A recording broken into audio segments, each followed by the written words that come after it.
نے جواب میں کچھ کہنے کی بجائے اپنی چادر کو اس طرح اوڑھا کہ پورا سر اور پیشانی اور پورا منہ ڈھانک کر صرف ایک آنکھ کھولی رکھی۔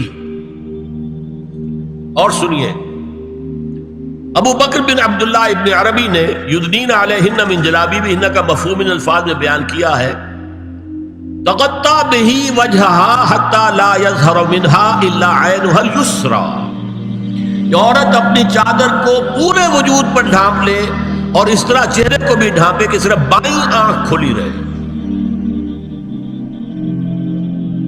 علامہ حمید الدین فراہی کو نظم قرآن کے فہم میں خصوصی مقام حاصل تھا۔ انہوں نے حجاب کے بارے میں اپنے ایک مکتوب میں ہاتھ اور چہرہ کھلا رکھنے کو جائز قرار دینے کے موقف کے بارے میں لکھا ہے کہ میری رائے میں نظم قرآن پر توجہ نہ کرنے سے یہ غلط فہمی پیدا ہوئی ہے۔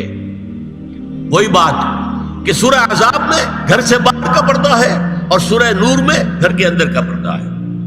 بہرحال